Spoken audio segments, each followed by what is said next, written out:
আল্লাহ তাআলা বলছেন আলহামদুলিল্লাহি রাব্বিল আলামিন, সমস্ত প্রশংসা কার? তার পরিচয় হলো রব্বুল আলামিন, তিনি হচ্ছেন জগৎ। সুম্মা মা আদরাকা মা ইয়াউমুদ্দিন। আল্লাহ তাআলা বলছেন আপনি কি জানেন বিচার দিবস কি? অতঃপর আমার হাবিব আপনি কি জানেন বিচার দিবস কি? আল্লাহ প্রশ্ন করে আল্লাহ নিজেই জবাব দিচ্ছেন, ইয়াউমা লা তামলিকু নাফসুন লিনাফসিন শাইআ ওয়াল আমরু ইয়াউমা ইদিন লিল্লাহ। আল্লাহ তাআলা বলছেন ইয়াউমা লা তামলিকু নাফসুন লিনাফসিন শাইআ, সেই দিন কোনো মানুষের কাছে কোনো ক্ষমতা থাকবে না। এখন তো আমাদের হাতে ক্ষমতা থাকার কারণে মাঝে মাঝে আমরা ন্যায় বিচারেও হস্তক্ষেপ করি। এই জন্য দেখা যায় বিচারের নামে সুবিচার ন্যায় বিচার না করে মাঝে মাঝে অবিচারও দেখা যায় মাঝে মাঝে নিরপরাধ মানুষগুলোকে বিচারের নামে অবিচার করে তাদেরকে ফাঁসির কাস্টে ঝুলিয়ে দেওয়া হয়। মাঝে মাঝে দেখা যায় আমাদের কাছে ক্ষমতা থাকার কারণে বিচারের নামে আগ্রাসন চালিয়ে আলেমদেরকে জেলখানায় বন্দী করে রাখা হয়। জেলখানা তো বানানো হয়েছে চোরের জন্য, ডাকাতের জন্য, জেলখানা বানানো হয়েছে টেন্ডারবাজদের জন্য, দুর্নীতিবাজদের জন্য, চাঁদাবাজদের জন্য। কিন্তু দেখা যায় চোর, ডাকাত, দুর্নীতিবাজ, চাঁদাবাজ, টেন্ডারবাজেরা বুক ফেলায়া জেলখানার বাহিরে আছে। আর কুরআন হাদিসের দায়রা কেউ মাতৃভূমি ছেড়ে দেশের বাহিরে, কেউ বা আবার অন্ধকার প্রকোষ্ঠে বছরের পর বছর জেলখানায় আছে। আমাদের হাতে পাওয়ার থাকায়, ক্ষমতা থাকায় মাঝে মাঝে আমরা বিচারের নামে অবিচার করে ফেলি, বিচারের নামে প্রহসন চালিয়ে ফেলি। কিন্তু আল্লাহ বলছেন বিচার দিবস, কিয়ামত দিবস, পরকাল দিবসে কোনো মানুষের হাতে কোনো ক্ষমতা থাকবে না। ইয়াউমা লা তামলিকু নাফসুন লিনাফসিন শাইআ, কেউ কারো জন্য কোনো কিছু করতে পারবে না। কোনো মানুষের কোনো উপকারে আসবে না, কেউ কাউকে কোনো সহযোগিতা করতে পারবে না। কারণ হলো সেই দিন ক্ষমতা যার কাছে থাকবে, আল্লাহ বলছেন ওয়াল আমরু ইয়াউমা ইদিন লিল্লাহ।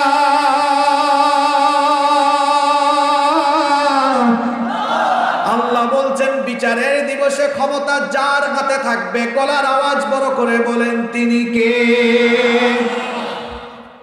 সেই দিন বুঝবেন বিচার কারে কয়। যারা আজকে আলেমদের উপরে জালেম হয়ে জুলুম করছেন, প্রত্যেককে আল্লাহর আদালতে আসামি হওয়া লাগবে। আল্লাহ বলছেন ও আমার হাবিব, আরাআইতাল্লাযী ইউকাযযিবু বিদ্দীন, আপনি কি তাদেরকে দেখেন না পরকাল যারা অবিশ্বাস করে, বিচার দিবস যারা অবিশ্বাস করে। বিচার দিবসের মালিকের আমরা পরিচয় পেলাম, বিচারের দিবসকে অস্বীকার করে মৃত্যুর পরে আবার আল্লাহর সামনে দাঁড়াতে হবে। এই রকম অনুভূতি আমাদের সমাজের অনেক মানুষের মধ্যে আছে।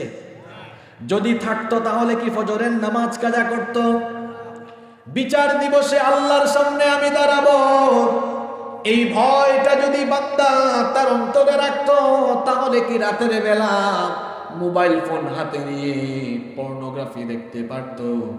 যদি বিচারের দিবসে আল্লাহর সামনে দাঁড়িয়ে বিচারের সম্মুখীন হওয়া লাগবে, এই ভয়টা যদি বান্দার অন্তরে থাকতো, তাহলে কি বান্দা সুদ খেতে পারতো? বিচার দিবসে বিচারের সম্মুখীন হয়ে আল্লাহর সামনে আসামির কাঠগড়ায় দাঁড়াবো, এই ভয় থাকলে কি মা বোনেরা পর্দা ছাড়া ঘর থেকে বের হতো? অনেকেই আছে বিচার দিবসে আল্লাহর সামনে দাঁড়াবে, এই অনুভূতি নাই। এই অনুভূতি না থাকার কারণে আজকের যুবকগুলো, তরুণগুলো অপসংস্কৃতির আগ্রাসনে তাদের চরিত্রকে তারা শেষ করে দিচ্ছে। খবরদার, খবরদার যুবক ভাইরা, মৃত্যুর পরে আরেকটা জীবন আছে। সেই জীবনে আল্লাহর কাছে বিচারের সম্মুখীন হওয়া লাগবে। যদি এই ব্যাপারে কারো বিন্দু পরিমাণ সন্দেহ থাকে, তো আল্লাহ তাআলা কি বলছেন খুব ভালো করে শুনেন। কোরআনুল কারীমের 22 নম্বর সূরা সূরাতুল হাজ্জের 5 নম্বর আয়াতে রব্বুল আলামিন বলছেন, ইয়া আইয়ুহান নাসু ইন কুনতুম ফি রাইবিন মিনাল বা'থি ফাইন্না খালাকনাকুম মিন তুরাবিন সুম্মা মিন নুতফাতিন সুম্মা মিন আলাকাতিন সুম্মা মিন মুদগাতিন গায়রা মুখাল্লাকাতিন লিনুবাyyina লাকুম ওয়া নুকিরু ফিল আরহামি মা নাশাউ ইলা আজালিন মুসাম্মা। আল্লাহ তাআলা বলছেন, হে মানুষ, এই দুনিয়ার জীবনের পরে তোমাকে আবার বিচার দিবসে আল্লাহর বিচারের সম্মুখীন হতে হবে।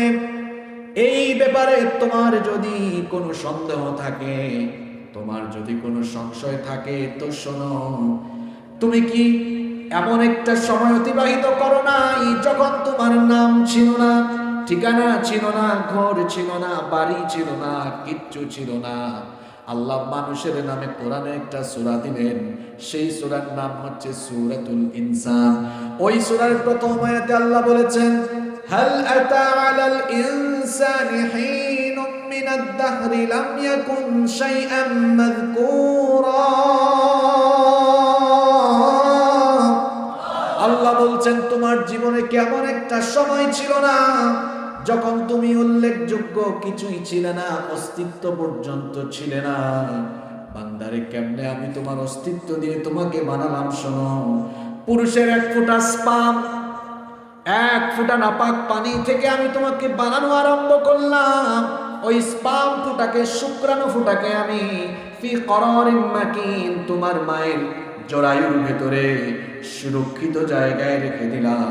এরপরে সেই এরপরে সেই নাপাক পানি ফোঁটাকে আমি জমাট বাঁধা রক্তে পরিণত করলাম। অতঃপর সেই জমাট বাঁধা রক্তকে গোশতপিণ্ড বানালাম। এরপরে সেই গোশতপিণ্ডকে বড় একটা হাড্ডিতে রূপান্তর করলাম। এরপরে সেই হাড্ডির উপরে আমি গোশতের পোশাক পরিয়ে দিলাম। তখনও তোমার অঙ্গ প্রত্যঙ্গ ছিল না। এবার আমি চোখ দিলাম, নাক দিলাম, ঠোঁট দিলাম, কান দিলাম, হাত দিলাম, পা দিলাম। সুন্দর একটা স্ট্রাকচার দিয়ে তোমার মায়ের পেটের ভেতরে আমি আল্লাহ তোমাকে বানালাম। এরপরে ওয়ানুকিরু ফিল আরহামি মা নাশাউ ইলা আজালিন মুসাম্মা, তোমার মায়ের রেহেমের ভেতরে আমি তোমাকে নির্দিষ্ট একটা সময় পর্যন্ত রেখে দিলাম, 9 মাস 10 মাস। সেই অবস্থান যখন শেষ হলো, সুম্মা নুখরিজুকুম তিফলা, ছোট্ট একটা বাচ্চার সাইজে তোমার মায়ের পেটের ভেতর থেকে বের করে তোমাকে আমি দুনিয়ার আলো বাতাস দেখিয়েছি। সুবহানাল্লাহ। এই যুবক ভাইয়েরা শোনেন, তাহলে যেখানে আপনি এক ফোঁটা পানি ছিলেন, এমন নাপাক পানি যা বের হয়ে গেলে গোসল ফরজ হয়ে যায়, ওই রকম এক ফোঁটা নাপাক তরল পানি থেকে যিনি আপনাকে এত সুন্দর স্ট্রাকচার দিয়ে বানালেন, ওই আল্লাহ বলছেন, তুমি যে বিচার দিবসে আমার সামনে দাঁড়াবে না, মরার পরে আমি যে তোমাকে আবার জীবিত করব, এমন চিন্তা তোমার মাথায় কেমনে আসে বান্দা? যেখানে অস্তিত্বহীনতা থেকে এত সুন্দর অস্তিত্ব দিয়ে তোমাকে আমি বানালাম। এবার আমি তোমাকে প্রশ্ন করছি, শোনো, আলাইসা যালিকা বিকাদিরিন আলা আন ইউহয়িয়াল মাউতা, যিনি তোমাকে অস্তিত্বহীনতা থেকে অস্তিত্ব দিয়ে এত সুন্দর করে বানালেন, সেই আল্লাহ কি তোমার মতো মানুষ মরে যাওয়ার পরে হাড্ডি গুড্ডি অস্থি পিঞ্জরা আদা হয়ে গেলেও তিনি কি আবার তোমাকে জিন্দা করতে পারবেন না? পারবেন? যুবকদেরকে বাস্তব উদাহরণ দিয়ে বুঝাই, তারা বুঝবে। আমার হাতে এটা কি? আমার হাতে এটা কি? এই ফোন নষ্ট হয়ে গেছে, এটা অন হয় না। বগুড়ায় গেলেন, বগুড়ায় একটা মোবাইল মার্কেটের নাম বলেন তো? সপ্তপদী 7 বডি নাকি এখানে সপ্তপদী? আচ্ছা, ওই সপ্তপদীতে গেলেন, 7 রাস্তার মাথা না? 7 রাস্তার মাথা আমি চিনি, যাই হোক, ওখানে আপনি ফোন নিয়ে গেলেন, মোবাইল ঠিক করে তাকে আপনারা মিস্ত্রি বলেন না কারিগর বলেন? মিকার বলেন কি? হ্যাঁ, মিকার নিয়ে মিকারকে বললেন, ভাই আমার এই ফোন তো অন হয় না, নষ্ট হয়ে গিয়েছে, এটা একটু ঠিক করে দেন তো। মিকার এবার ফোন হাতে নিয়ে মোবাইলের ভেতরের পার্টসগুলা সব খুলে ফেলেছে। আপনি তো আর মিকার না, এটা দেখলে আপনার মাথা হ্যাং করবে, হায় হায় হায়, সব দিকে খুলে ফেলছে। দেখবেন সে কাজ করার পরে যা খুলছে সব আবার ঠিকঠাক মতো লাগাইয়া জুড়াও দিয়ে দেয়, তাই না? তো এই যে মিকা মোবাইল ফোন খুলে তারপরে প্রত্যেকটা পার্টস আলাদা হয়ে যাওয়ার পরে আবার জোড়া তালে দিয়া মোবাইল ঠিক করে দিল, এই জ্ঞান তাকে দিয়েছেন কে? আল্লাহ। সেই জ্ঞানের পরিমাণ কতটুকু? আল্লাহ বলছেন, ওয়ামা উতীতুম মিনাল ইলমি ইল্লা কালিলা, খুব সামান্য। আল্লাহর কাছ থেকে জ্ঞান পেয়ে মিস্ত্রি মিকার যদি পার্টস গুলো খোলার পরে আবার জোড়া লাগাতে পারে, তো জ্ঞানদাতা সেই আল্লাহ আমার আপনার শরীরের পার্টস, হাত পা, হাড্ডি গুড্ডি, মাংস সব আলাদা হয়ে গেলে এগুলাকে আবার জোড়া লাগাইয়া বিচারের মাঠে আমাদেরকে আল্লাহ হাজির করতে পারবেন না? বিশ্বাস হয়? তাহলে যুবক তুমি নামাজ ছাড়ো কেন? তাহলে তুমি মোবাইলে পর্নোগ্রাফি দেখো কেন? তাহলে তুমি চলাফেরা ওয়েস্টার্ন কালচারের মতো করে কেন? বোনেরা পর্দা ছেড়ে দাও কেন? বাবারা সুদের সাথে সম্পৃক্ত কেন? বিবেককে প্রশ্ন করুন। সমাজের এই সকল মানুষদেরকে উদ্দেশ্য করে আল্লাহ বলছেন, তাকায় দেখো চতুর্দিকে বিচার দিবসকে এইরকম মিথ্যা মনে করে, সন্দেহ করে এইরকম মানুষ আছে, তাদেরকে আমরা চিনব কেমনে? বিচার দিবসকে মিথ্যা মনে করে এইরকম পরকাল অবিশ্বাসী কাফিরদের দুইটা স্বভাব এবার পরের আয়াতগুলোতে যিনি তুলে ধরলেন তিনি কি? আস্তে বলবেন না, জোরে বলেন, তিনি কি? এদের স্বভাব হলো নাম্বার 1, প্রথম স্বভাবের কথা আল্লাহ বলছেন, ফাযালিকাল্লাযী ইয়াদুল ইয়াতীম, সে হলো ওই ব্যক্তি যে ইয়াতিমকে ধাক্কা দেয়। ইয়াতিম বুঝেন তো আপনারা? ইয়াদুল ইয়াতীমের কয়েক রকমের ব্যাখ্যা তাফসীরে এসেছে। ইয়াদুল ইয়াতীম আই ইয়াকুলু মালাল ইয়াতীম, পরকাল যারা অবিশ্বাস করে, বিচার দিবস যারা সন্দেহ করে, এদের চরিত্র হলো এতিমের কাছ থেকে ধন সম্পদ লুটে পুটে নিজেই খেয়ে ফেলে, অবশ্য এতিমের মাল খায়, এই রকম ডাকাত বগুড়াতে নাই। শুধু তাই নয়, কোন এতিম যখন গিয়ে বলে আমাকে একটু সাহায্য করো, তখন ওই এতিমকে দাঁড় করিয়ে রাখে, কটূক্তি করে, এতিমকে ঘাড় ধাক্কা দেয়, গলা ধাক্কা দেয়। এই রকম হারামখোর আমাদের সমাজে আছে না নাই? অনেক মানুষ আছে, বিশেষ করে যৌথ অনেক পরিবার আছে, 4 ভাই 5 ভাই একসাথে থাকে। যখন কোনো ভাই মারা যায়, ওই ভাইয়ের যদি 1-2টা এতিম বাচ্চা থাকে, তো দেখা যায় ঘরের অন্যান্যরা ওই এতিম বাচ্চাটাকে দিয়ে ঘরের সব কাজ করায়, সবার কাজ করায়, ইচ্ছা মতো গালিগালাজ করে, আবার মাঝে মাঝে মারপিটও করে। এই রকম জালিম আমাদের বাংলাদেশে নাই? আল্লাহ বলছেন, আরাআইতাল্লাযী ইউকাযযিবু বিদ্দীন, আপনি কি তার ব্যাপারে জানেন না যে বিচার দিবসকে মিথ্যা মনে করে তার স্বভাব হলো ফাযালিকাল্লাযী ইয়াদুল ইয়াতীম, সে হলো ওই ব্যক্তি যে এতিমের সাথে রূঢ় আচরণ করে, এতিমের উপর জুলুম করে, এতিমের মাল ভক্ষণ করে। সে হলো ওই ব্যক্তি যে এতিমকে গলা ধাক্কা দিয়ে দেয়। একটা ঘটনা আমার মনে পড়লো এতিমের ব্যাপারে, আমি কি বলবো? আবু জাহালের নাম আমরা সবাই শুনেছি। এই আবু জাহালের আন্ডারে একজন এতিম ছিল, কাজী আবুল হাসান মাওয়ারিদি তার আলামান নবুয়ার ভেতরে এই ঘটনা বর্ণনা করেছেন। আবু জাহালের কাছে এক এতিম থাকতো, ওই এতিমের মাল সম্পদ আবু জাহাল হস্তগত করে ফেললো। ওই এতিম ছেলেটি একদিন আবু জাহালের কাছে গেল, গিয়ে বলল, আবু জাহাল, আমি এতিম মানুষ, তুমি আমার সব সম্পদ দখল করে ফেলেছো, কিছু সম্পদ আমাকে দিয়ে দাও। যাতে করে আমি আমার জীবন চালাতে পারি। আবু জাহাল এতিম ছেলেটার কথায় কোনো কর্ণপাত করলো না। এই চিত্র দেখছিল অন্যান্য কিছু কুরাইশ কাফেররা তখন এই চিত্র যখন দেখছিল, তারা দেখলো যে অবস্থাটা কি হয়, আমরা একটু দেখি। এতিম ছেলেটাকে আবু জাহাল দূর দূর করে তাড়িয়ে দিল। ছেলেটা বিষণ্ণ মন নিয়ে যখন চলে যাচ্ছিল, কুরাইশ কিছু কাফের ওই ছেলেটাকে ধরলো। তারা চিন্তা করলো ভেজালের মধ্যে আরেকটু ভেজাল আমরা লাগাইয়া দেই। দেখবেন গ্রামে গ্রামে কিছু মানুষ আছে, কোথাও কোনো ঝগড়া হইলে মীমাংসা করে না, আগুন লাগলে ঢালার কথা পানি, কিন্তু তারা গিয়ে ঢালে কেরোসিন। এইরকম মানুষ অবশ্য আমাদের এই গ্রামে নাই। এই রোগ তাইলে এখানেও আছে। এই রোগ কিন্তু যুগে যুগে সব জায়গায় ছিল। এই কাফের কোনো চিন্তা করলো ভেজালটা একটু গরম কইরা দেন। এবার তারা ওই এতিম ছেলেটাকে বলল, শোনো, আবু জাহাল যে তোমার ধন সম্পদ গুলো হস্তগত করেছে, সেটা তোমার ধন সম্পদ দিচ্ছে না, এ ব্যাপারে অভিযোগ নিয়ে যাও মুহাম্মদ সাল্লাল্লাহু আলাইহি ওয়াসাল্লামের কাছে। কারণ নবীজি এবং আবু জাহালের মধ্যে সমস্যা আছে, কম না বেশি?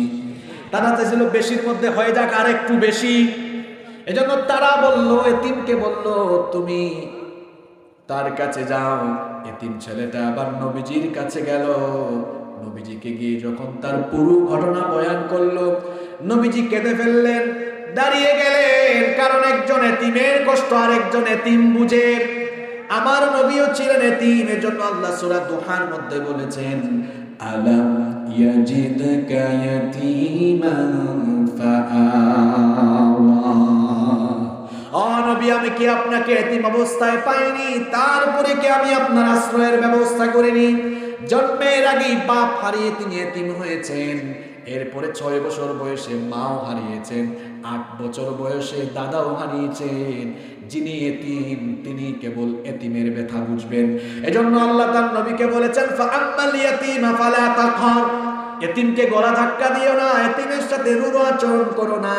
এতিম বাচ্চাটি যখন নবীজির কাছে এই কথা বলল, নবীজি বললেন, শোনো, আমি তোমার এই সমস্যার সুরাহা করে দিব, সমাধান করে দিব। নবীজি আবার এতিম ছেলেটার হাত ধরে আবু জাহেলের বাড়িতে গেলেন। কি ব্যাপার?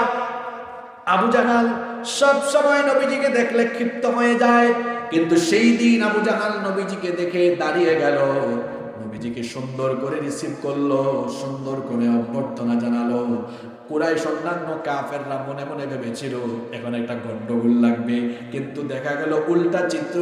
আবু জাহাল নবীজিকে রিসিভ করলো, ওয়েলকাম করলো, তারপরে বলল, আপনি কেন এসেছেন? নবীজি বললেন, এই এতিম ছেলেটার মাল আপনি হস্তগত করেছেন, তার মাল তাকে ফিরাইয়া দেন।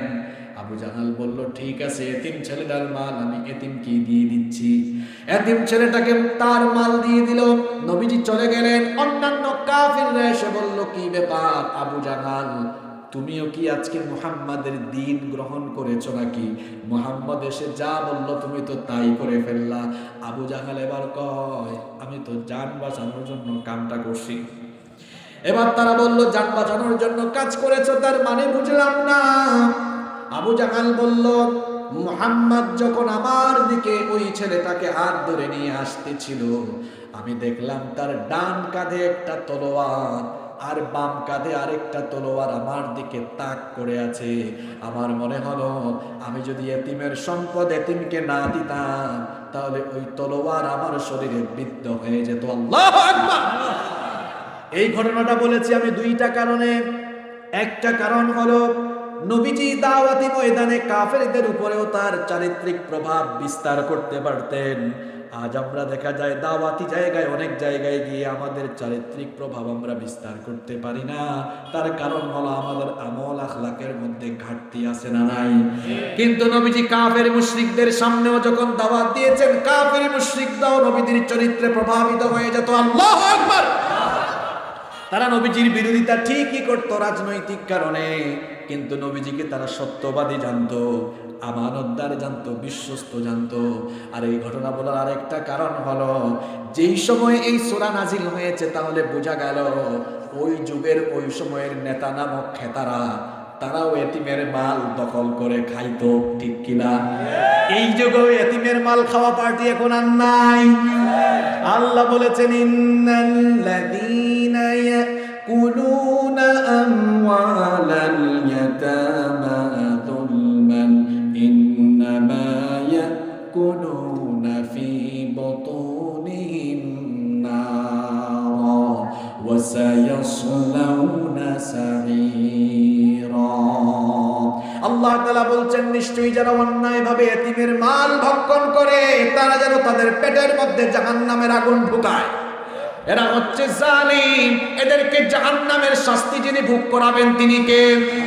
আল্লাহ বলেছেন খবরদার খবরদার, এতিমের মাল অন্যায়ভাবে আত্মসাৎ করো না, এতিমের মাল অন্যায়ভাবে মেরে খেও না, এতিমের উপর জুলুম করো না। আল্লাহর হাবিব বলেছেন এতিমকে গালি দিও না, কারণ আমি নবী নিজেই এতিম হয়ে এসেছি। এতিমের সাথে বদ আচরণ করো না। নবীজি বলেছেন এতিমের দেখাশোনা করো, এতিমের লালন পালন করো, এতিমকে ভালোবাসো, এতিমকে স্নেহ করো। নবীজি বলেছেন আনা ওয়া কাফিলুল ইয়াতীমি ফিল জান্নাতি হাকাদা ওয়া দাম্মাস সাব্বাবাতি ওয়াল ওয়াসতা। এই দুইটা আঙ্গুল একসাথে করে নবীজি বললেন সাহাবীরা রে শোনো, আমি আল্লাহর নবী আর এতিমের দেখাশোনা করা ব্যক্তি কিয়ামতের দিন এভাবে একসাথে এক জান্নাতে থাকবো। তাহলে এতিমের সাথে আমরা কি খারাপ আচরণ করব না এতিমকে ভালোবাসবো? এতিমকে ভালোবাসবেন। একজন সাহাবী এসে বললেন ওগো আল্লাহর হাবিব, আমার দিল পাথরের মতো শক্ত হয়ে গিয়েছে, আমার চক্ষু দিয়ে পানি আসে না, আমার দিল নরম হয় না।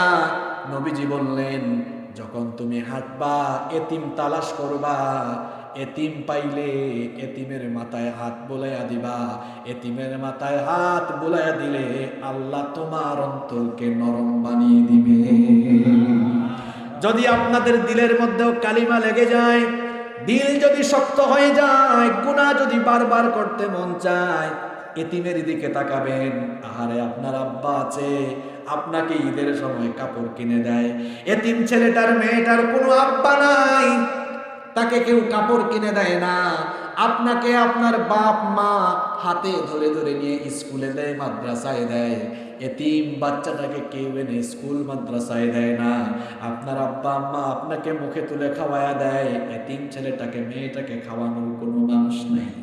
আপনার বিয়ে শাদীর ব্যবস্থা আপনার মা বাবা করে, কিন্তু সমাজে এমন অনেক এতিম ছেলে মেয়ে আছে তাদের বিয়ে শাদী হচ্ছে না, আছে না নাই? আমি যখন ছাত্র ছিলাম, সেই 2012, 13, 14 সালের কথা বলছি, তখন আমি বিভিন্ন সামাজিক সংগঠন এলাকায় প্রতিষ্ঠা করে বহু এতিম ছেলে মেয়েদের আমি বিবাহের ব্যবস্থা করে দিয়েছি। আলহামদুলিল্লাহ। এটা আপনাদেরকে উৎসাহিত করার জন্য বলছি। গত 7-8 মাস আগেও একটা এতিম মেয়ে সম্পূর্ণ বিবাহের ব্যবস্থা করে তার বিবাহের ব্যবস্থা করে দিয়েছে। আলহামদুলিল্লাহ। কেন? নবীজি বলেছেন এতিমের দেখাশোনা করো, এতিমকে সহযোগিতা করো, আমার সাথে জান্নাতে থাকতে পারো। সুবহানাল্লাহ। নবীজির সাথে জান্নাত চান না কে কে? দেখি হাত তুলেন তো। ইনশাআল্লাহ। বাদাম খাইলে অনেকের মনোযোগ আছে। কারা কারা বাদাম খাইছে দেখবেন, মাহফিল থেকে উঠার পরে দেখবেন শুধু বাদামের বাকল পাওয়া যাবে এখানে। বাদাম খাইতেছে, বুট খাইতেছে, খাক, না খাইলে আবার চামাচামি করলে একটু ঘুম যাবে। ঠিক আছে না কথা? তাইলে এতিমকে সহযোগিতা করবেন তো?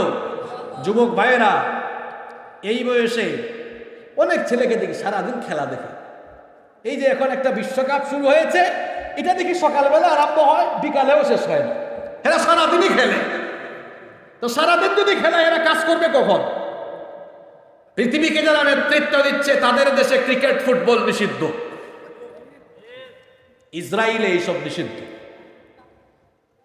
তারা আপনারা যেন ক্রিকেট খেলা দেখেন, ফুটবল খেলা দেখেন, তারা প্রযুক্তি বানিয়ে দিয়েছে। তারা আপনাদেরকে বলছে যে তোরা খেলা নিয়ে থাক, আর আমরা পৃথিবী নামক বল নিয়ে খেলে সবাইকে গোল দিব। কি যুবকরা, ঘুম আসে না কথা মাথায় ঢুকে? আপনারা পাবজি খেলান, তারা আপনাদেরকে পাবজি আর বাবজিতে আসক্ত করে রেখেছে। কত ছেলে এখানে আছে 24 ঘন্টার মধ্যে 18 ঘন্টা ফেসবুক চালায়, টিকটক চালায়, আবার ঠিকও কয় কি ভদ্র পোলাপান। বাচ্চা আপনাদের মতো বয়সে পড়াশোনা করবেন, একটা ইহুদির বাচ্চা 12-14 বছর বয়সে সে কোনো প্রযুক্তি আবিষ্কার করতে পারে কিনা এই ধান্দায় থাকে। আর আমার দেশে 16-17 বছরের ছেলেরা তারা ফেসবুকে মেসেঞ্জারে কোন মেয়েকে গুতাগুতি করবে এই চিন্তায় থাকে। মাশাআল্লাহ, বগুড়ার পুলেরা খুব ভদ্র, মানে সত্য কথা স্বীকার করে নিয়েছে। মাহফিলের ঠিকের অবস্থা যত বড় হয়, এভাবে যদি আমাদের আমলের মধ্যে গিয়ে হিটটা লাগতো, ধাক্কাটা লাগতো, আমার সমাজ বদলে যেত। যুবক ভাইদেরকে বলছে, ছাত্র ভাইদেরকে বলছে, পড়াশোনায় মন দাও, পড়াশোনায় মন দাও। যে সময় তোমরা ফেসবুক চালাও, এই সময়টা যদি পড়ার টেবিলে দিতা, আমার দেশে ঘরে ঘরে বিজ্ঞানী থাকতো। আজকে আমরা হুজুররা কিছু দুঃখের কথা বলে যাই, এগুলো সব জায়গায় বলতেও পারি না। ইসরায়েল নিয়ে একটা পোস্ট ফেসবুকে লিখতে পারি না, একটা বক্তব্য দিলে সেটা ফেসবুকে আপলোড দিতে পারি না, কারণ এই পেজগুলো তারা নিয়ন্ত্রণ করে, পেজে রেস্ট্রিকশন দিয়ে দেয়, পেজকে বাতিল করে দেয়, ডিলিট করে দেয়। অনেকে বলে এই হুজুররা দেখি ইসরায়েল নিয়ে কোনো কথা বলে না, সকাল সন্ধ্যায় কথা বলি। আপনি অনলাইনে দেখেন না, হয়তো দেখবেন কেমনে। আমরা তো আছি চিপার ভিতরে, চিপার ভিতরে আছি, আমরা কিছু বলতে পারি না। আমার নিজের একটা ফেসবুক পেজ আছে, 3 বছর জেলখানায় ছিল। জেলখানা মানে এখানে অনেকে বুঝবেন, মানে পেজে রেস্ট্রিকশন দেওয়া ছিল, অনেকগুলো রিচ কমিয়ে দিয়েছে, বেশ কয়েকটা পেজ ডিলিট করে দিয়েছে। আজকে যদি আমাদের ছেলেরা পড়াশোনা করত, গবেষণা করত, এই যে হামাস মার খেয়েছে এত বছর, অস্ত্রশস্ত্র নাই, তারা নিজেরাই মার খাইয়া পড়ে এখন নিজেরাই এমন অস্ত্র বানিয়েছে, ইসরায়েলিদের আয়রন ডোমকে তারা ছিন্ন ভিন্ন করে দিয়ে ইসরায়েলকে জনমের মতো শায়েস্তা করে দিয়েছে। এই যুবকরা ঠিকঠাকের আওয়াজের মতো যদি এই যুবকগুলো পড়াশোনায় মন দেয়, আর যদি চিন্তা করে আগামীতে ফেসবুকের বিকল্প হিসাবে আমি একটা অ্যাপস বাংলাদেশে আবিষ্কার করব, ইউটিউবের বিপরীতে আমরা আগামী দিনে বাংলাদেশে মুসলিম উম্মার জন্য আরো নতুন নতুন অ্যাপস আনবো, যেগুলোতে কন্টেন্ট ক্রিয়েট করা যায়, তাহলে দেখা যাবে ইহুদিদেরকে মোকাবেলার জন্য অস্ত্রশস্ত্রের যেমন দরকার আছে, তার পাশাপাশি বুদ্ধিবৃত্তিক এগিয়ে যেতে হবে। ওদেরকে মোকাবেলার জন্য প্রযুক্তিগত যুদ্ধ লাগবে, প্রযুক্তিতে তাদেরকে মাথা নত করায়া প্রযুক্তিতেও তাদের উপরে আমাদের স্থান দখল করে নিতে হবে। এজন্য যুবকরা কি ফেসবুকিং করবে, মেয়েদের পিছনে ঘোরাফেরা করবে, না পড়াশোনা করবে? কথা কয় না। পড়াশোনা করবা তো? এক একজন এখন যে পড়াশোনা করো তোমরা, গত 7-8 বছর ধরে দেখতেছি ঢাকা বিশ্ববিদ্যালয়ে পরীক্ষা দিয়া সাংবাদিক মাইক ধরেছে, আপনার এইচএসসি রেজাল্ট কি? কয় IMGPA 5। IMGPA, এই তোমাদের পড়াশোনার অবস্থা। পড়াশোনায় মনোযোগ দাও, পড়াশোনা করো, নিজের বেসিক নলেজকে ইনক্রিজ করো, মেয়েদের পিছনে ঘুরঘুর করা বাদ দাও। তোমার যখন কেরিয়ার সুন্দর হবে, চরিত্র সুন্দর হবে, তুমি মেয়ের পিছনে ঘুরবা কেন? তোমার চরিত্র ভালো হলে, কেরিয়ার ভালো হলে, সমৃদ্ধ হলে, হাজার হাজার মেয়ের বাপ তোমার কাছে মেয়ে বিয়ে দেওয়ার জন্য লাইন ধরে দাঁড়ায় থাকবে। এই জন্য যুবক ভাইয়েরা চরিত্র ঠিক করতে হবে, কেরিয়ার ঠিক করতে হবে। পারবো তো? পারবো তো? কষ্ট হচ্ছে আপনাদের?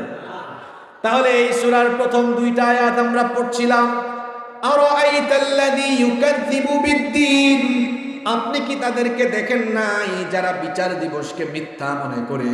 তাদের 1 নাম্বার স্বভাব হলো এতিমকে তারা গলা ধাক্কা দেয়, ফাযালিকাল্লাযী ইয়াদউল ইয়তীম। এদের 2 নাম্বার স্বভাব হলো, আল্লাহ পরের আয়াতে বলছেন, ওয়ালা ইয়াহুদ্দু আলা তাআমিল মিসকিন।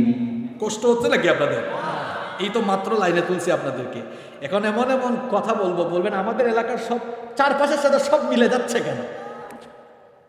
শুনবেন তো? এদের 2 নম্বর স্বভাব হলো ওয়ালা ইয়াহুদ্দু আলা তাআমিল মিসকিন। মিসকিনদেরকে খাবার দানে এরা উদ্বুদ্ধ হয়। মিসকিন হলো নিঃস্ব, অসহায় ব্যক্তি, অভাবী ব্যক্তি, যে তার অভাব ভালোভাবে পুরোটা পূরণ করতে পারে না। মিসকিনকে আপনি খাবার দিবেন, খাবার দিতে উৎসাহিত করবেন। মিসকিনকে খাবার দিয়ে আপনি মিসকিনের প্রতি দয়া করবেন না, বরং আপনার সম্পদের ভেতরে মিসকিনের হক যিনি রেখে দিয়েছেন, গলার আওয়াজ বড় করে বলেন তিনি কে? এজন্য আল্লাহ বলেছেন ওয়াফি আমওয়ালিহিম হাক্কুল লিসাইরি ওয়াল মাহরুম। ধনবান মানুষদের ধন সম্পদের ভেতরে অভাবী বঞ্চিতদের একটা হক রেখে দিয়েছেন যিনি, সবাই বলেন তিনি কি? আল্লাহ বলছেন তাদের হক তাদেরকে দাও, নিজে শুধু পেট ভরে খেও না। তোমার ডানে বামে সামনে পিছনে চতুর্দিকে এতিম মিসকিনের দিকে তাকাও, অভাবী অসহায়দের দিকে তাকাও। পরকাল অবিশ্বাসী লোকেরা এরা মিসকিনদেরকে খাবার দেয় না, এতিমের সাথে ভালো আচরণ করে না। এজন্য রব্বুল আলামিন কোরআনুল কারীমের 89 নম্বর সূরা সূরাতুল ফজরের 17 এবং 18 নম্বর আয়াতে বলছেন কাল্লা বাল্লা তুকরিমুনাল ইয়াতীম ওয়ালা তাহাদ্দুনা আলা তুআমিল মিসকিন। কখনো নয় পরকাল বিশ্বাসী লোকেরা, তোমরা তো এতিমদেরকে সম্মান করো না, মিসকিনদেরকে খাবার দিতে উৎসাহিত হও না, কিন্তু অন্যদিকে ইমানদার নেককার যারা জান্নাতি লোকদের বৈশিষ্ট্য আল্লাহ বললেন। আল্লাহ তাআলা বলছেন ওয়ায়ুতিউমুনাত তাআমা আলা হুব্বিহি মিসকিনাও ওয়া ইয়াতীমান ওয়া আসীরা। জান্নাত অনুসন্ধানী লোকেরা খাদ্য তাদের কাছে প্রিয় এবং আকর্ষণীয় হওয়া সত্ত্বেও তারা এতিম মিসকিন এবং বন্দীদেরকে খাদ্য দেয়। তারা এই যে মানুষকে খাবার দেয়, মানুষ দেখাবার জন্য দেয় না, বরং এই যে মানুষকে অভাবীদেরকে নিঃস্বদেরকে খাবার দেয় যাকে খুশি করার জন্য। সবাই বলেন তিনি কি?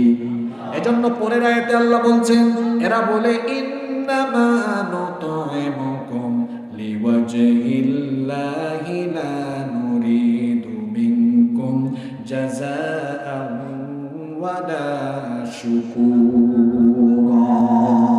নিশ্চয়ই আমরা তোমাদেরকে খাবার দিচ্ছি, খাবার খাওয়াচ্ছি একমাত্র আল্লাহর সন্তুষ্টির জন্য, তোমাদের কাছ থেকে কৃতজ্ঞতা, তোমাদের কাছ থেকে ধন্যবাদ পাওয়ার জন্য নয়, বরং যাকে সন্তুষ্ট করার জন্য দিচ্ছি। সবাই বলেন তিনি কি? এবার আপনাদের ওয়াজ চলে এসেছে। প্রথম 3টা আয়াতে পরকাল মানে না, বিচার দিবস মানে না, এমন লোকদের 2টা বদ আমল বললাম। একটা আমল হলো এরা এতিমদের সাথে ভালো আচরণ করে না, এতিমের মাল মেরে খায়। 2 নাম্বার হচ্ছে মিসকিনদেরকে খাদ্য দেয় না। এবার পরের 4টা আয়াতে আল্লাহ ঈমান আনার পরে ধোঁকাবাজি করেছে এই ধরনের মুনাফিকদের ব্যাপারে নাজিল করেছেন। মুনাফিক তো আমাদের সমাজে নাই। কেউ যদি বলে হুজুর আমি হিন্দু দেখব, অনেক হিন্দু দেখব, কোথায় যাব? আমি বলবো ভাই কষ্ট করে প্রতিবেশী দেশে যান, দেখবেন সেই দেশে গেলে কোটি কোটি হিন্দু আপনি দেখতে পাবেন। কেউ যদি বলে হুজুর আমি খ্রিস্টান দেখব, কোথায় যাব? বলবো আপনি ইউনাইটেড কিংডম অথবা ইউনাইটেড স্টেটে চলে যান, কোটি কোটি খ্রিস্টান পাবেন। কেউ যদি বলে হুজুর আমি বৌদ্ধ দেখব, কোথায় যাব? আমি বলবো আপনি চীন এবং মিয়ানমারে যান, কোটি কোটি বৌদ্ধ সেখানে আছে। কেউ যদি বলে হুজুর আমি ইহুদির বাচ্চা দেখব, কোথায় যাব? বলবো আপনি ইসরায়েলে যান। কিন্তু কেউ যদি আমাকে প্রশ্ন করে বসে হুজুর মুনাফিক দেখব, কোন দেশে যাব? মুনাফিকের কি আলাদা কোনো দেশ আছে নাকি? মুনাফিকের আলাদা কোনো দেশ নাই, তার কপালে কিংবা পিঠের মধ্যে কোনো সাইনবোর্ডও নাই। কপালে লেখা নাই আমি মুনাফিক, পিঠের মধ্যে সাইনবোর্ড লাগায় না আমি মুনাফিক। মুনাফিক চিনাও বড় মুশকিল, কারণ মুনাফিক তার মাথায় টুপি দেয়, দাড়িও রাখে, নামাজের সামনের কাতারেও যায়, রোজাও রাখে, হজ করে, যাকাত দেয়, সুন্দর সুন্দর পাঞ্জাবি পরে জুব্বাও গায়ে দেয়, এইরকম ইসলামের লেবাস ধরে যেখানে সুযোগ পায় তলে তলে ইসলামকে জবাই করে। এখন এই মুনাফিক চিনবেন আপনি কেমনে? মুনাফিক চিনতে হয় তার স্বভাব দিয়ে, মুনাফিক চিনতে হয় তার চরিত্র দিয়ে। আজকে যে সূরা নিয়ে আমরা কথা বলছি, এই সূরার শেষের 4টা আয়াতে এই মুনাফিক লোকদের 3টা বদ চরিত্রের কথা যিনি বলেছেন, সবাই বলেন তিনি কে? এখন যদি কেউ উঠে, আপনারা ভাববেন এরা এই রোগে ধরছে। বুঝতে পেরেছেন? কারণ এখন যে পয়েন্টগুলো আসবে এটা কারো না কারোর সাথে মিলে যাবে। কেউ কি রাগ করবো আমরা? বরং আমরা হেদায়াত এর দোয়া করে হেদায়াত নিয়ে আমরা বাড়ি ফিরবো ইনশাআল্লাহ। এবার আসেন আল্লাহ মুনাফিকদের ব্যাপারে কি বলছেন শুনেন। আল্লাহ বলছেন ফাওয়াইলুল লিল মুসাল্লিন, অতঃপর ওয়াইল ধ্বংস নামাজীদের জন্য। বগুড়ার মানুষ বলেন তো আপনারা, নামাজ আল্লাহ দিয়েছেন ধ্বংস হওয়ার জন্য না জান্নাত পাওয়ার জন্য? জুড়ে বলতে হবে। তাহলে আল্লাহ যে বললেন ধ্বংস নামাজীদের জন্য, তার মানে হলো নামাজ আদায় করে নামাজ পড়ে কিছু লোক জান্নাতে যাবে, আবার নামাজি হয়ে টুপিওয়ালা হয়েও কিছু মানুষ জাহান্নামে যাবে। তাদের জন্য আল্লাহ বলেছেন ওয়াইল। ওয়াইল এটা কেমন জায়গা শুনেন। রাইসুল মুফাসসিরিন আব্দুল্লাহ ইবনে আব্বাস রাদিয়াল্লাহু আনহুমা তিনি বলেছেন ওয়াইল হলো জাহান্নামের একটা বিরাট শক্তিশালী ঘাঁটি। এই ওয়াইল নামক জাহান্নামের শক্তিশালী ঘাঁটির আগুনের তেজ, আগুনের উত্তাপ এত বেশি, জাহান্নামের অন্যান্য আগুন ওয়াইল নামক জাহান্নামের আগুনের উত্তাপ থেকে বাঁচার জন্য প্রত্যেক দিন আল্লাহর কাছে 400 বার দোয়া করে। আল্লাহু আকবার। তাহলে বোঝা গেল ওয়াইল ধ্বংসপ্রাপ্ত এই ওয়াইল বা জাহান্নাম এটা বড় মারাত্মক জায়গা। আল্লাহ বলছেন নামাজীদের জন্য ওয়াইল, নামাজীদের জন্য ধ্বংস, কিন্তু সকল নামাজীদের জন্য নয়। তাহলে আমাদের প্রশ্ন হচ্ছে আল্লাহ কোন ক্যাটাগরির নামাজীরা ধ্বংস, কোন ক্যাটাগরির নামাজীরা জাহান্নামী? এবার পরের আয়াতে জবাব যিনি দিয়েছেন তিনি কি? আল্লাহ বলছেন শোনো কোন প্রকারের নামাজীরা জাহান্নামী। আল্লাহ তাআলা বলছেন আল্লাযীনা হুম আন সালাতিহিম সাহুন, যারা তাদের নামাজের ব্যাপারে উদাসীন। আনাস ইবনে মালিক রাদিয়াল্লাহু আনহু তিনি বলছেন আল্লাহ আমাদের উপর দয়া করেছেন, তিনি যদি আল্লাযীনা হুম আন সালাতিহিম না বলে বলতেন আল্লাযীনা হুম ফি সালাতিহিম সাহুন, তাহলে অর্থ হয়ে যেত নামাজে আমরা মাঝে মাঝে অনিচ্ছাকৃত ভুল হয় না নামাজে? কি বলেন, হয় কিনা?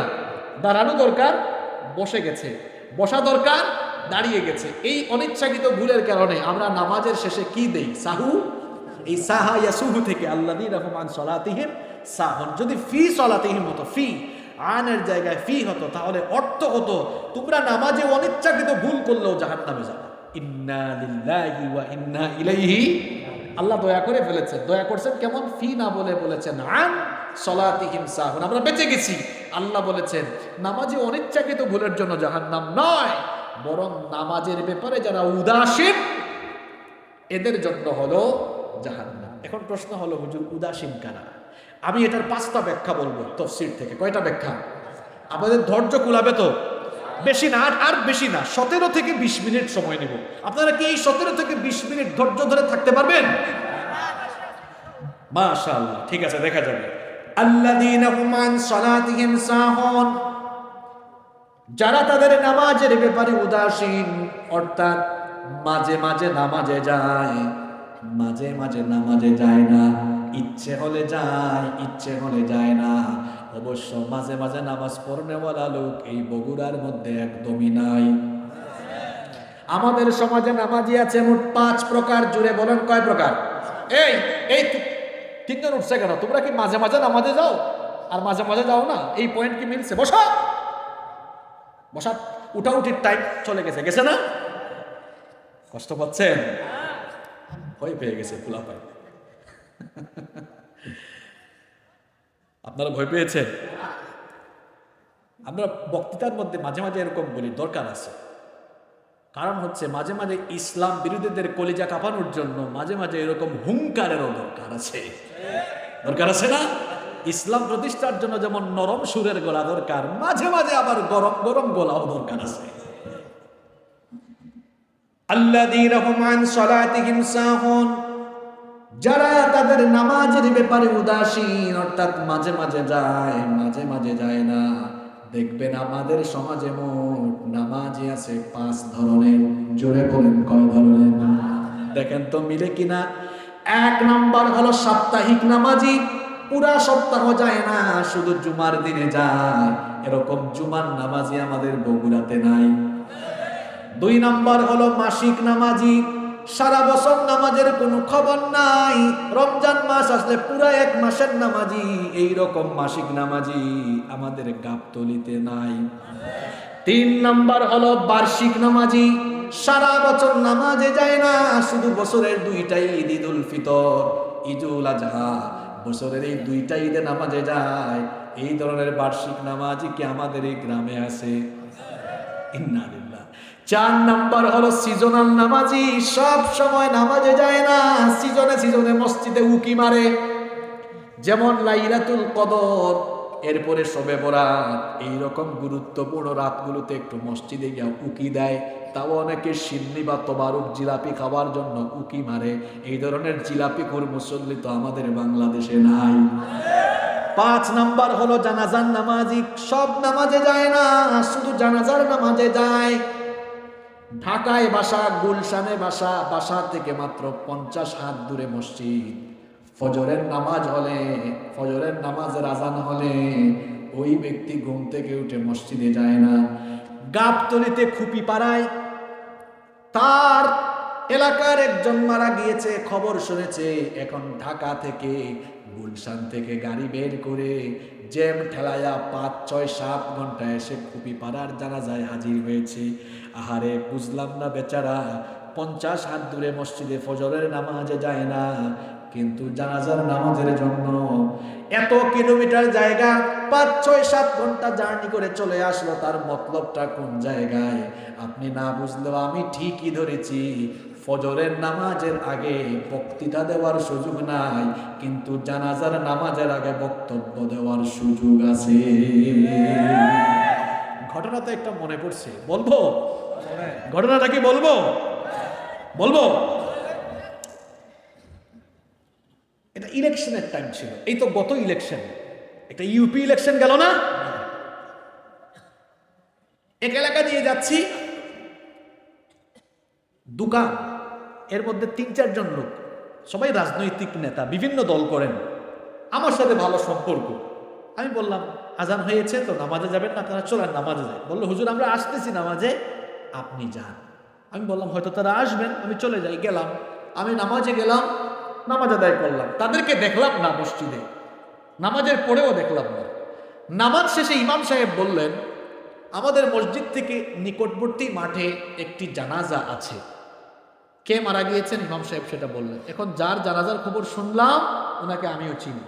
ভাবলাম যেহেতু নামাজটা পড়লাম, 5 মিনিট 10 মিনিট যাবে, জানাজাটা পড়ে তারপর যাব।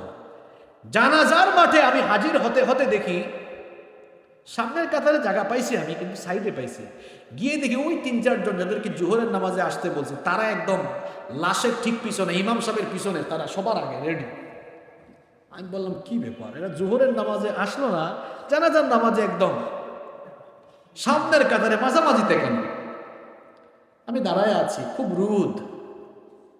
বক্তৃতা আর বক্তৃতা, আমাদের দেশে দেখবেন বক্তৃতার জন্য মানুষ এত পাগল। বিভিন্ন জায়গায় মাহফিলেও দেখা যায় হুজুরের আগে 1 ঘন্টা 2 ঘন্টা বক্তৃতা চলে।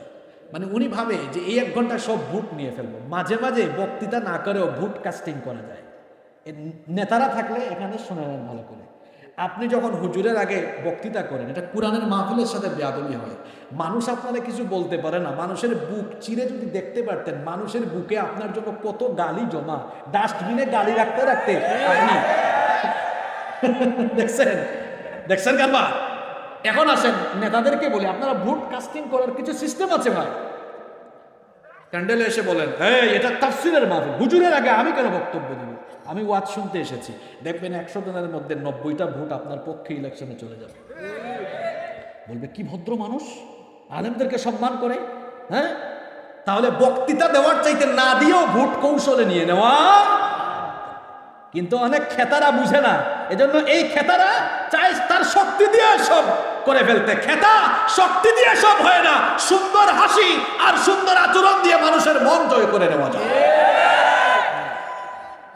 কষ্ট পেয়েছেন নাকি আপনারা? তো শুনেন, ঘটনা মনে আছে তো? মনে আছে? বক্তৃতা করছে জনমের মতো, জানাজা পড়তে 2-4-5 মিনিট লাগে, সেই জানাজা আধা ঘন্টা হয়েছে আর কি। জানাজার পরে ওই নেতাদেরকে আমি আটকাইলাম, যেহেতু পরিচয় আছে, আলাদা এক জায়গায় বললাম, ভাই আপনাদেরকে জোহরের নামাজে ডাকলাম, আপনারা আসলেন না, জানাজার নামাজে দেখি আপনারা হাজির। কয় আশেপাশে কেউ আছে? বললাম নাই। কয় হুজুর প্লিজ কিচ্ছু মনে করবেন না, সামনে ইলেকশন, লাস্ট সামনে রেখে 2-4টা কথা বলার সুযোগ পাইছি, এই সুযোগ মিস করবো কেমনে? এইরকম লোক আমাদের সমাজে নাই। এই সব সুবিধাবাদ নামাজিদের ব্যাপারে আল্লাহ বলছেন এদের জন্য ওয়াইল, এদের জন্য ধ্বংস, এদের জন্য জাহান্নাম। যারা মাঝে মাঝে নামাজে যায়, মাঝে মাঝে যায় না। এই তো মোট কয় প্রকারের নামাজি বললাম? আসতে বলবেন না, জোরে বলেন, কয় প্রকার? মাঝে মাঝে যায়, মাঝে মাঝে যায় না। সাপ্তাহিক, মাসিক, বার্ষিক, সিজনাল জানাজার নামাজি, অর্থাৎ যারা 5 ওয়াক্ত নামাজ ডেইলি ঠিক মতো পড়ে না, এই সকল নামাজিরা হলো জাহান্নামী। এদের জন্য ওয়াইল। তাহলে বলেন তো, আমরা ওয়াইল থেকে, জাহান্নাম থেকে বাঁচার জন্য মাঝে মাঝে নামাজে যাব না সব সময় নামাজে যাব? ও আমার যুবক ভাইরা, শোনেন শোনেন, কোন সব নামাজিদের জন্য জান্নাত, কারা জাহান্নাম থেকে বেঁচে জান্নাতে যাবে?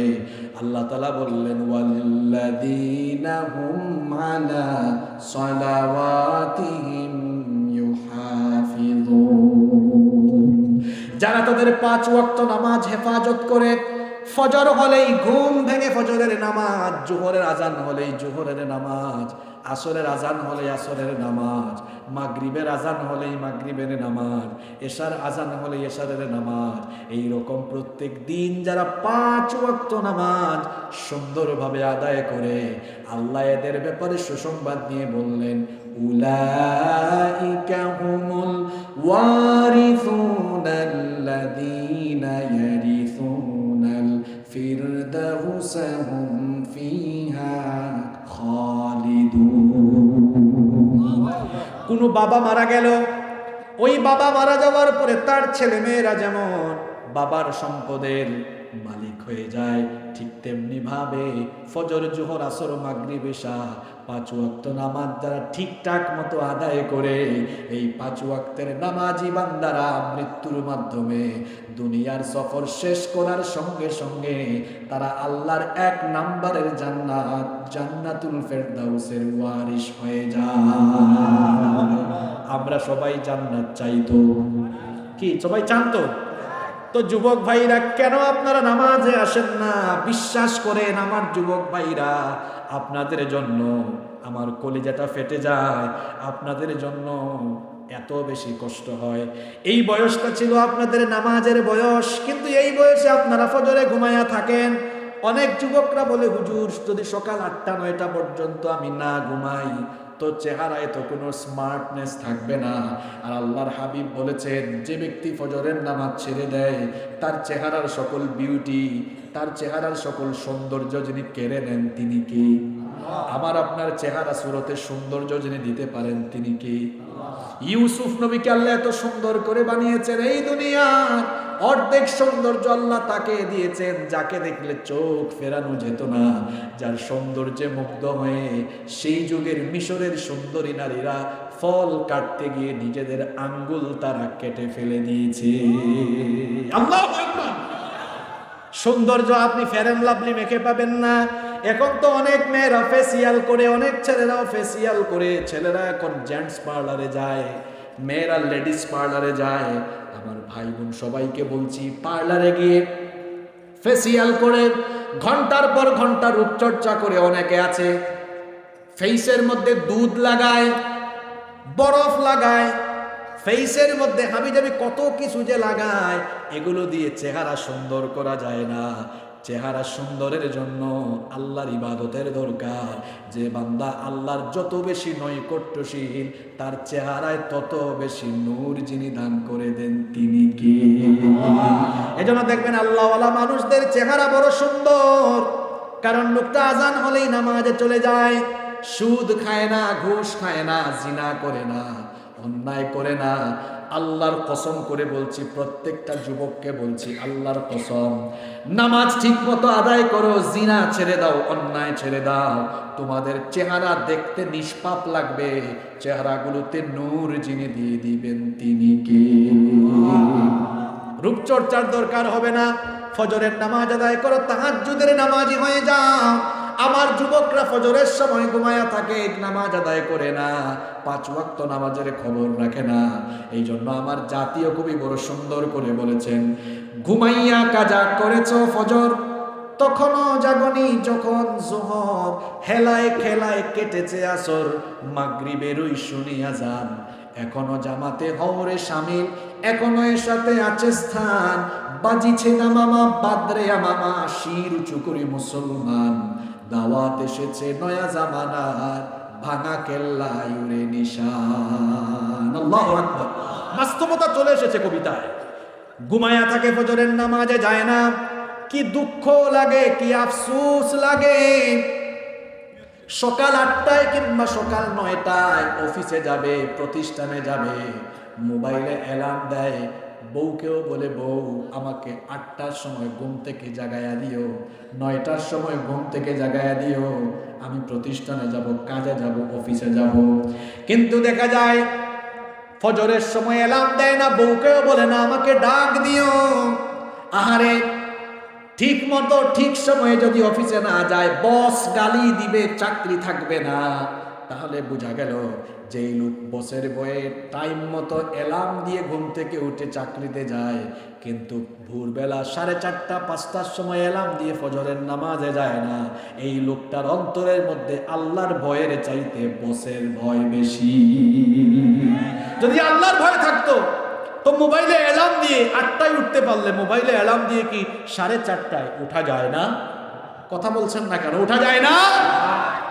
আল্লাহ বলছেন, ফাওয়াইলুল লিল মুসাল্লিন, ধ্বংস ওই সকল নামাজীদের জন্য যারা নামাজের ব্যাপারে গাফেল, নামাজের ব্যাপারে উদাসীন, অর্থাৎ মাঝে মাঝে নামাজ আদায় করে, মাঝে মাঝে নামাজ আদায় করে না। আমরা কি মাঝে মধ্যে নামাজি হব, না সব সময় নামাজি হব? আর নামাজ ছাড়বেন না, মরার আগ পর্যন্ত সব নামাজ ঠিকঠাক মতো আদায় করবেন। কারা কারা রাজি? 2 হাত তুলে আল্লাহকে দেখান তো।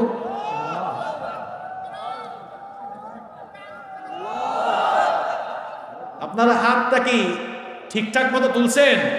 সবাই নামাজি হবেন তো? হাতগুলো নামান, আল্লাহ সবাইকে কবুল করে নেন। আপনাদের বোধহয় খুব কষ্ট হচ্ছে, তাই না? এটা আমি শেষ দিকে চলে এসেছি। আব্বাজানরা, ভাইজানরা শোনেন, মা বোনদের উদ্দেশ্যে আমার কয়েকটা কথা আছে। তাইলে 1 নাম্বার ব্যাখ্যা বললাম, মাঝে মাঝে যায়, মাঝে মাঝে যায় না। এর আরেকটা ব্যাখ্যা হলো নামাজ পড়ে কিন্তু টাইম মতো পড়ে না, নামাজকে দেরি করে পড়ে। মা বোনদের এই স্বভাব বেশি। যেমন জোহরের নামাজের টাইমে দেখা যায় অনেক মা বোনরা আছে, ঘরের রান্না বান্না শেষ করতে করতে বিকাল 3টা, আছে না নাই? জোহরের নামাজ পড়তে পড়তে 3:30 4টা আসরের সময় হয়ে যায়, আসরের নামাজ পড়তে পড়তে মাগরিব হয়ে যায়। অনেক ভাইয়েরাও আছেন নামাজ দেরি করে পড়ে। আল্লাহর হাবিব বলেছেন, তিলকা সলাতুল মুনাফিক, ওইটা মুনাফিকের নামাজ। কোন নামাজ? নবীজি বলেছেন, ইয়াজলিসু ইয়ারকাবুশ শামস, বসে বসে সূর্য দেখে, সূর্য কিভাবে তার কক্ষপথে যাচ্ছে। হাত্তা ইদা কানাত বাইনা করনাই শাইতান কমা ফানাকারা আরবা, এরপরে সূর্য তখন শয়তানের 2 শিঙের মাঝখানে চলে যায়, অর্থাৎ যখন সূর্যাস্তের সময় এসে যায়, ওই সময় তাড়াহুড়া করে উঠে আর মুরগির মতো 4টা ঠুকর মারে। অর্থাৎ আসরের নামাজ দেরি করে পড়ে অনেক মানুষ এই রকম আছে না নাই? তাইলে ওয়াক্ত আরম্ভ হওয়ার পরে একেবারে শেষের দিকে গিয়ে নামাজ আদায় করা, এটাও মুনাফিকের নামাজ। এদের জন্য ধ্বংস, বলেছেন যিনি তিনি কি? ওই সকল নামাজীদের জন্য ধ্বংস যাদের নামাজের মধ্যে কোনো খুশু নাই। খুশু হচ্ছে নামাজের আসল প্রাণ। যেই ব্যক্তি নামাজ আদায় করে কিন্তু নামাজে খুশু থাকে না, নামাজের মধ্যে বিনয় থাকে না, নামাজের মধ্যে আল্লাহর ভয় থাকে না, ওই নামাজ কোনো নামাজই না। অনেক মানুষ নামাজে দাঁড়ায় দেখবেন কলার ঠিক করে, বুতাম লাগায়, শার্টের হাত ঠিক করে, দাড়ি হাতাহাতি করে, এই রকম মুসল্লি অবশ্য নাই। আছে এরকম? কলার ঠিক করে, বুতাম লাগায়, বাটন লাগায়, এমনি এমনি করে নামাজে দাঁড়ায়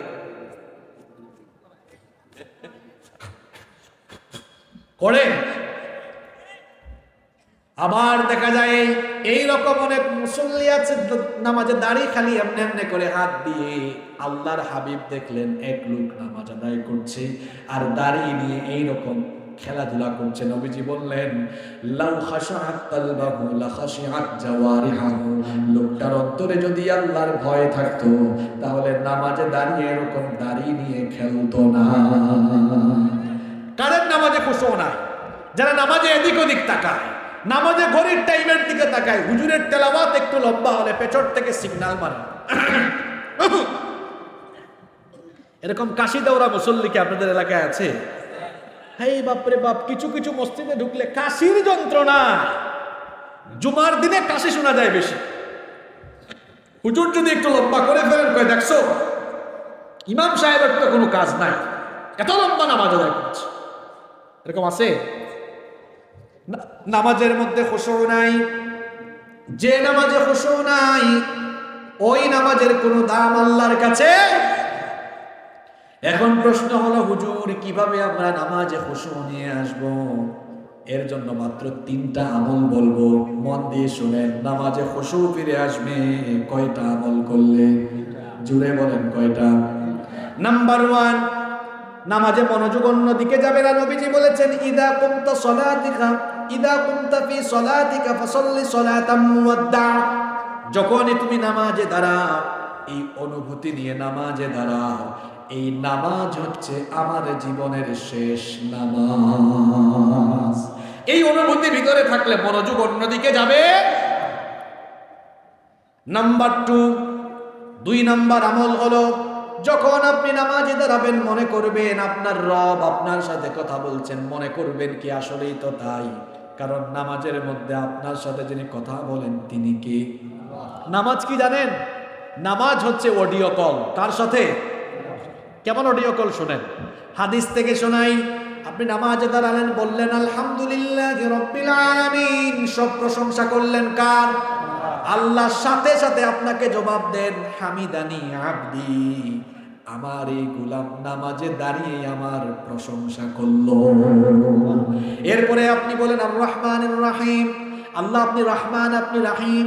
আল্লাহর গুণগান বর্ণনা করলেন। আল্লাহ সঙ্গে সঙ্গে বলেন আসনা আলাইয়া আব্দি, আমার বান্দা নামাজে দাঁড়িয়ে আমার গুণকীর্তন বর্ণনা করলো। এরপরে আপনি বলেন মালিকি ইয়াউমিদ্দিন, বিচার দিবসের মালিক হচ্ছেন আল্লাহ। আল্লাহ বলেন মাজ্জাদানি আব্দি, আমার বান্দা আমার শ্রেষ্ঠত্ব বর্ণনা করলো। আল্লাহু আকবার। আপনি বলেন ইয়াকা না'বুদু ওয়া ইয়াকা নাস্তাঈন, আল্লাহ আমরা আপনার গোলামি করি আর আপনার কাছেই সাহায্য চাই। আল্লাহ বলেন হাদা বাইনি ওয়া বাইনা আব্দি, এটা হলো আমার আর তোমার মাঝে সম্পর্ক।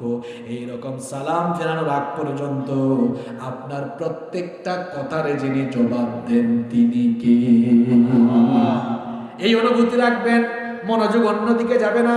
3 নাম্বার আমল হলো নামাজের মধ্যে তাড়াহুড়া করবেন না। অনেকে আছে নামাজের মধ্যে বিরাট তাড়াহুড়া করে, রুকু সাজদা এত দ্রুত করে, দেখলে মনে হয় যেন নামাজ না, ফিজিক্যাল এক্সারসাইজ করে। এই রকম আছে না নাই? আল্লাহ আকবার, আরে বাপরে বাপ, কি তাড়াহুড়া! 2 মিনিটে 4 রাকাত শেষ, আছে না নাই? আমাদের দেশে বিশেষ করে রমজান মাসে অনেকে তারাবির নামে তাড়াতাড়ি করে। যখন তিলাওয়াত আরম্ভ করে শেষে শুধু ইয়ালামুন আর তা'মালুন বোঝা যায়, মাঝখানে কিচ্ছু বোঝা যায়। আল্লাহু আকবার, আলহামদুলিল্লাহ, উলাইকা হুমুল মুফলিহুন। আছে এরকম 5G গতির তারাবি। কোরআন নিয়ে এমন তামাশা করার অধিকার কে আপনাকে দিয়েছে?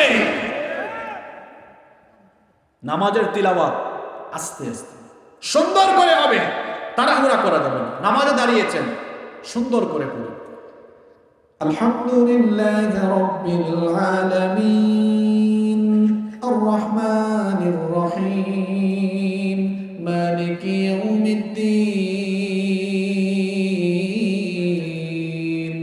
ইয়্যাকা না'বুদু ওয়া ইয়্যাকা নাস্তাঈন اهدنا الصراط المستقيم صراط الذين أنعمت عليهم غير المغضوب عليهم ولا الضالين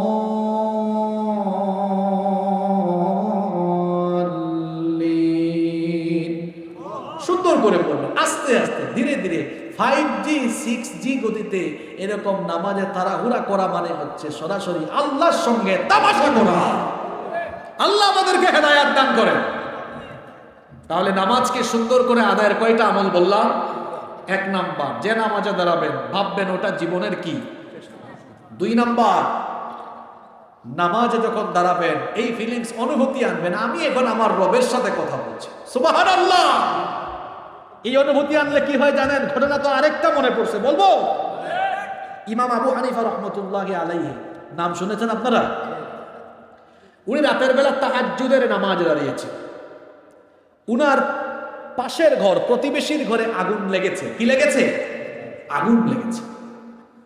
আশেপাশের বিভিন্ন বাড়ি থেকে অনেকেই পানি নিয়ে এসেছেন, পানি ঢেলে আগুন নিভাচ্ছেন। আবু হানিফার কোনো খবর নাই। লোকজন বললেন কি ব্যাপার? আবু হানিফার পাশের বাড়িতে আগুন লাগলো, আবু হানিফা নাই কেন? সবার আগে তো আবু হানিফা ছুটে আসার কথা। লোকজন আগুন নিভানোর পরে আবু হানিফা রহমতুল্লাহি আলাইহির দরজায় নক করলেন। ইমাম আবু হানিফা রহমতুল্লাহ আলাইহি তখন নামাজ শেষ, দরজা খুললেন। বললেন কি ব্যাপার, এত রাতে আপনারা? কয় এত রাতে আমরা মানে এতক্ষণ কি চিল্লাচিল্লি শোনো নাই? তিনি বললেন কিসের চিল্লাচিল্লি, কি হয়েছে? আচ্ছা বলেন তো, আপনাদের এলাকায় আগুন লাগছে, আর যার বাড়িতে আগুন লাগছে ঠিক এই পাশের বাড়ির কেউ একজন লোক আসে নাই, আর আপনারা আগুন নিভাইয়া যাওয়ার পরে দরজা খুলছে আর সে বলতেছে এত চিল্লাচিল্লি কই, আমি তো শুনলাম না, মেজাজ কেমন লাগবে? আবু হানিফা বলছেন কি হয়েছে? তারা বলেন আবু হানিফা ঠাট্টা করো তুমি, তুমি তো একজন জ্ঞানী মানুষ, আমরা জানি। তিনি বললেন আল্লাহর কসম কি হয়েছে আমি জানি না। তারা তখন বললেন তোমার পাশের বাড়িতে পাশের ঘরে আগুন লাগলো, সারা গ্রামের মানুষ এসে আগুন নিভাইলাম, তুমি একটু পানি তো ঢাললাও না, এগিয়েও আসলা না, তুমি কেমন মানুষ? দরজাও খুললা না, দরজা বন্ধ করে আছো, এখন বলতেছো আবার তুমি কিচ্ছু জানো না। তিনি কি উত্তর দিয়েছেন শুনেন। তিনি বলছেন ভাই আল্লাহর কসম আসলে আমি টের পাইনি। কারণ হলো তোমরা সবাই মিলে যখন আমার প্রতিবেশীর ঘরের বাড়ির আগুন নিভাতে ব্যস্ত ছিলে, ওই সময়টাতে আমি নামাজে দাঁড়িয়েছিলাম আর তিলাওয়াতে এত মজা পাচ্ছিলাম আল্লাহর সাথে কথা বলে। তোমরা যখন দুনিয়ার আগুন নেভানোতে ব্যস্ত, আমি তো রবের সাথে কথা বলে বলে জাহান্নামের আগুন নেভানোর কাজে ব্যস্ত ছিলাম। এই হচ্ছে আমাদের পূর্ববর্তীদের নামাজ। আরেকটা ঘটনা, আলী রাদিয়াল্লাহু আনহুর নাম শুনছেন তো আপনারা? যুদ্ধের ময়দানে তীর ঢুকেছে, বিষাক্ত তীর। কিছু সাহাবীরা গিয়ে টান মারতেছেন, যখনই টান মারতেছেন হু হু করে চিৎকার করে ওঠে। নবীজি এটা দেখলেন, দেখে বললেন সাহাবীরা থামো, আমার আলীর পা থেকে এই তীর এত সহজে খুলতে পারবে না, সবর করো, আজান হোক তারপর দেখা যাবে। আজান হলো, আলী রাদিয়াল্লাহু আনহু নামাজে দাঁড়ালেন। নবীজি বললেন যাও এবার আলীর কাছে, কারণ আমার আলী এখন নামাজে দাঁড়িয়েছে, আল্লাহর সাথে এখন কথা বলায় ব্যস্ত। এখন তার শরীরে তীর ঢুকালে, তীর বের করলে কিচ্ছু সে টের পাবে না। আলেমরা বসে আছেন, ঠিক বলেছি তো? যেই তীর নামাজের আগে হাত দিলেই তিনি চিৎকার দিয়ে ওঠেন, ওই তীর খুলে ফেলা হলো, তিনি কোনো সাউন্ডও করলেন না। নামাজ শেষে মুসল্লিরা বলল আলী তোমার পা থেকে তীর খুললাম, একটু হু হাও তো করল না। তিনি বললেন আল্লাহর সাথে কথা বলে এমন মজা পাচ্ছিলাম, আমার শরীরে কি ঢুকেছে না কি বের করেছো কিচ্ছু আমি টের পাই নাই। সুবহানাল্লাহ। আর আমাদের নামাজ কেমন জানেন? এক মসজিদে মাগরিবের নামাজে ঢুকছি, মাহফিলে যাচ্ছি আমি, নামাজের সময় হয়েছে ঢুকছি, নামাজ শেষে এক মুসল্লি খেপছে, কয় হুজুর একটু কয়েল যারা রাখতে পারেন না, মশায় কামড়াই আমাকে শেষ। উফ, আমরা মশার কামড় টের পাই, আর তারা তীর বের করে ফেলেছে, টের পান নাই। সুবহানাল্লাহ। বলেছিলাম নামাজে মনোযোগ আনার জন্য 2 নাম্বার আমল কি করা? এই অনুভূতি নিয়ে আসা, আমি কার সাথে কথা বলছি, কার সাথে? আচ্ছা বলেন তো, নেতার সামনে দাঁড়ালে কেমনে দাঁড়ায়? কি ঠিক আছে কথা? কি বিনয়, ওরে বাবা আমার নেতা, আমার নেত্রী, তো নামাজে দাঁড়িয়েছেন কার সামনে? বিনয়টা কেমন হবে আপনার?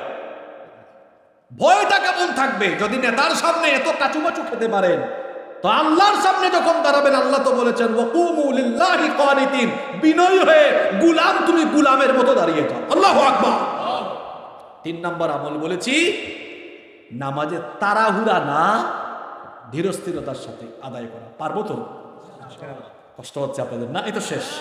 ফাওয়াইলুল লিল মুসাল্লিন, ধ্বংস ওই সকল নামাজীদের জন্য যারা তাদের নামাজের ব্যাপারে উদাসীন। 1 নাম্বার বলেছি মাঝে মাঝে যায়, মাঝে মাঝে যায় না। 2 নাম্বার বলেছি নামাজ দেরি করে আদায় করা। 3 নাম্বার বলেছি নামাজে খুশু না থাকা। 4 নাম্বার হলো নামাজের মধ্যে মনোযোগ না থাকা। আমরা অনেকে নামাজে দাঁড়াই, নামাজের মধ্যে মনোযোগ থাকে না, অন্যদিকে যায়, হিসাব নিকাশে যায়, রান্না বান্নায় চলে যায়। এই রকম করা যাবে না। নাম্বার 5 নাম্বার হলো বিনয়ের সাথে নামাজ আদায় করা।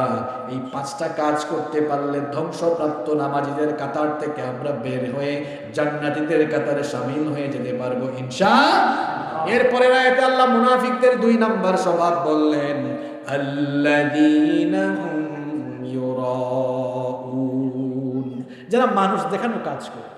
মুনাফিকদের স্বভাব হলো মানুষ দেখানো কাজ করা। সব সময় নামাজ পড়ে না, কিন্তু দেখা যায় যেখানে নামাজ পড়লে মানুষ জানবে সেখানে নামাজ পড়ে। এই রকম লোক দেখানো নামাজি আছে না নাই? সামনে এই ধরনের নামাজি বাড়বে, সামনে নির্বাচন আসতেছে, মানুষ দেখানো নামাজি বাড়বে। দেখেছি, আমি দেখেছি, মানুষ দেখানো নামাজি বাড়বে। কারণ আমি যদি নামাজ না পড়ি তো মানুষ কি বলবে? সব জায়গায় দান সৎকা করে না, যেখানে দান সৎকা করলে মানুষ বাহবা দিবে সেখানে দান সৎকা করে।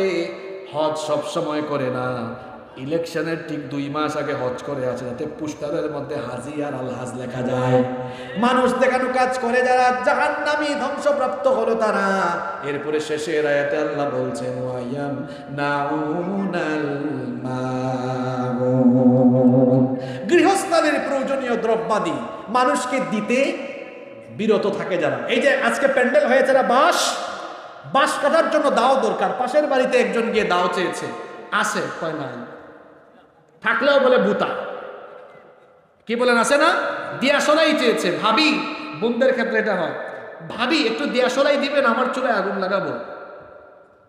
মনে মনে তো গালি দেই, আর কয় না বোন আমার ঘরেও দিয়াশলাই আজকে নাই, একটু লবণ লাগবে, ভাবি একটু লবণ দিবেন, আমার ঘরে নাই লবণ, বিকেলে বা কালকে দিয়ে দিব, কয় নাই। এরকম আছে না নাই? এই টাইপের লোক যারা প্রয়োজনীয় জিনিস থাকলেও মানুষকে দেয় না, এরা হলো মুনাফিক। আর আল্লাহর হাবিবের সাহাবীরা কেমন ছিলেন শুনেন।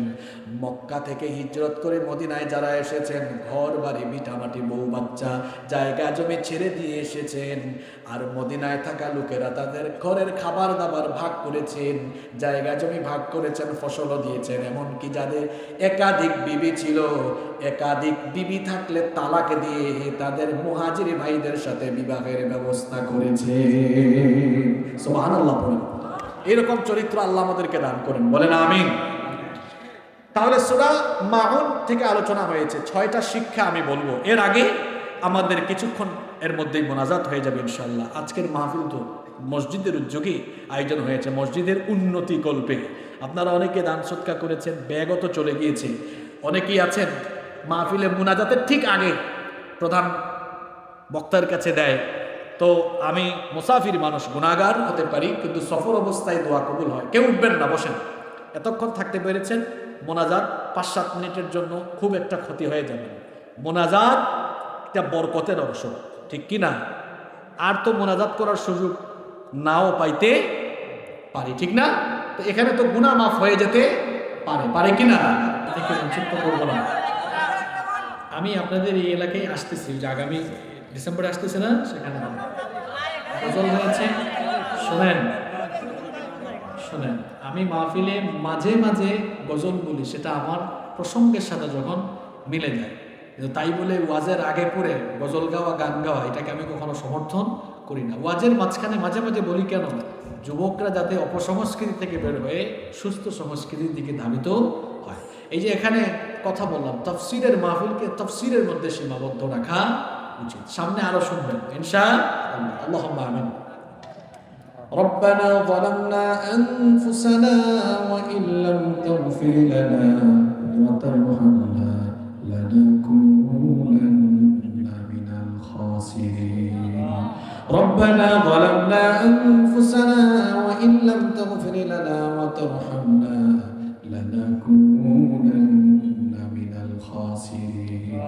ربنا لا تزغ قلوبنا بعد إذ هديتنا হাব লানা মিন লাদুনকা রাহমা ইন্নাকা আনতাল ওয়াহ্হাব রব্বানা ইন্নাকা জামিউন নাসি লিয়াউমিন লা রাইবা ফীহি ইন্নাল্লাহা লা ইউখলিফুল মিআদ রব্বুল আলামিন ওগো আমাদের মালিক, ওগো আমাদের রব, গভীর রাত পর্যন্ত আমরা তোমার কিতাব থেকে আলোচনা শুনে আমরা তোমার অসংখ্য বান্দা বান্দিরা গভীর এই রজনীতে গুনাহ আর পাপের বোঝা মাথায় নিয়ে ভিক্ষুকের মতো দুখানা হাত তোমার কাছে পেতেছি গো আল্লাহ।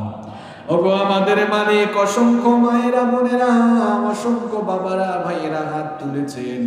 আমরা যারা হাত তুলেছি জীবনে কম বেশি সবাই আমরা গুনাহ করে ফেলেছি। যতই আমরা গুনাহ করি না কেন আমরা তো তোমার গোলাম, এজন্য গুনাহ মাফ করার জন্য তোমার কাছে ভিক্ষার হাত পেতেছি। আল্লাহ তুমি আমাদেরকে তোমার দয়া থেকে তোমার ক্ষমা থেকে বঞ্চিত করো না। তুমি যদি আমাদেরকে তোমার দয়া থেকে ক্ষমা থেকে বঞ্চিত করো আমরা কোথায় যাব, কার কাছে যাব? আমরা ছাড়াও তোমার অসংখ্য গোলাম আছে, কিন্তু তুমি ছাড়া আমাদের আর কোনো মাবুদ নাই। তুমি যদি আমাদেরকে ক্ষমা থেকে বঞ্চিত করে দাও কোথাও আমাদের যাওয়ার জায়গা নাই। ওগো মালিক, আজকে আমরা হাত তুলেছি, জানি না আর কোনোদিন এইভাবে হাত তোলার সুযোগ পাবো কিনা। এমনও তো হতে পারে আজকের এই মোনাজাত আমাদের কারো কারো জন্য জীবনের শেষ মোনাজাত হয়ে যেতে পারে। আর কোনোদিন তোমার কাছে এভাবে হাত পেতে গুনাহ মাফের সুযোগ নাও পেতে পারি গো আল্লাহ। ওগো মালিক, আমরা যারা হাত তুলেছি আমাদের উপরে দয়ার নজর দিয়ে ক্ষমার নজর দিয়ে তাকাও, আর আমাদের জীবনের ছোট বড় জানা অজানা সমস্ত গুনাহগুলোকে তুমি মাফ করে দাও রব্বুল আলামিন। ওগো আমাদের মালিক, ওগো আমাদের রব, আমাদের স্ত্রী সন্তান সন্ততি মা বাবা ভাই বোন পরিবারের সবাইকে মাফ করে দাও রব্বুল আলামিন। আমাদের সবাইকে হালাল উপায়ে উপার্জনের তৌফিক দাও, হারাম থেকে আমাদেরকে বেঁচে থাকার তৌফিক দাও রব্বুল আলামিন। আমরা যারা হাত তুলেছি আমাদের সবার মা বাবাকে তুমি মাফ করে দাও। আমাদের যাদের মা বাবা আমাদেরকে এতিম করে দিয়ে অন্ধকার কবরে শুয়ে আছেন তাদের কবরগুলোকে তুমি জান্নাতুল ফেরদাউস বানিয়ে দাও। আমাদের যাদের মা বাবা বেঁচে আছেন নেক হায়াত বাড়িয়ে দাও।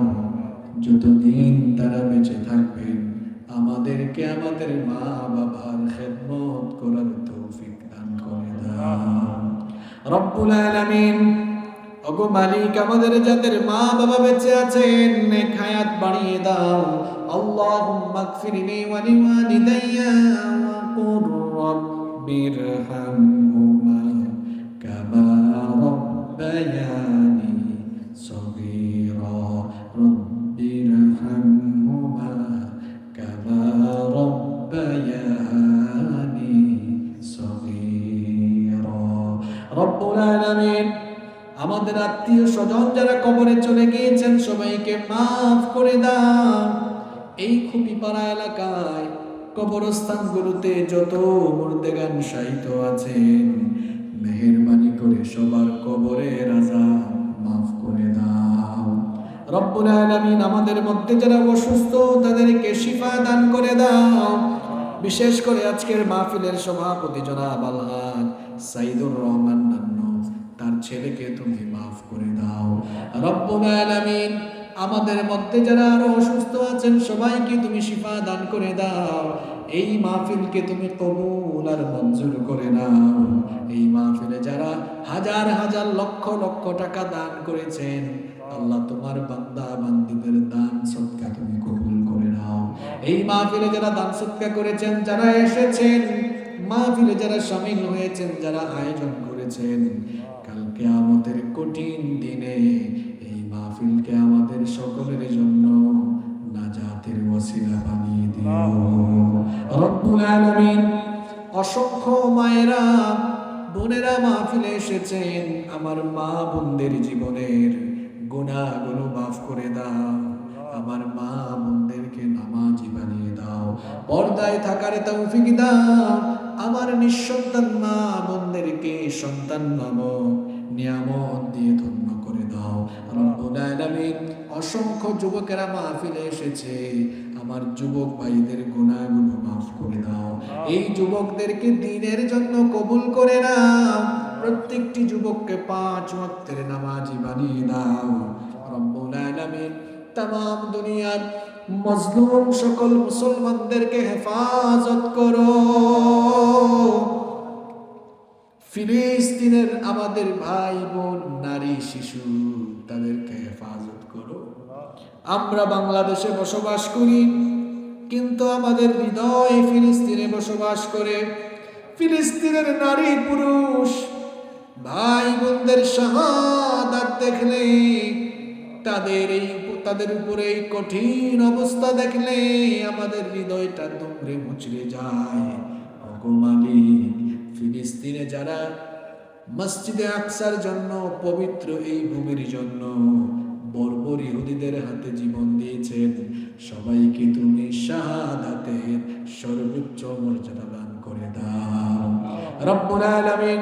ফিলিস্তিনের ওই পবিত্র মসজিদে আকসা এবং এই পবিত্র ভূমি ইহুদিদের থেকে পুনরুদ্ধারের জন্য গোটা দুনিয়ার 200 কোটি মুসলমানকে ঐক্যবদ্ধ হওয়ার তৌফিক দাও। সাল্লাল্লাহু তাআলা আলা খায়রি খালকিহি মুহাম্মাদিন ওয়া আলিহি ওয়া আসহাবিহি আজমাইন বিফadli সুবহান রাব্বিকা রাব্বিল ইজ্জাতি আম্মা ইয়াসিফুন ওয়া সালামুন আলাল মুরসালিন والحمد لله رب العالمين. وجاء الآخر كلامنا عند الموت لا إله إلا الله محمد رسول الله. السلام عليكم.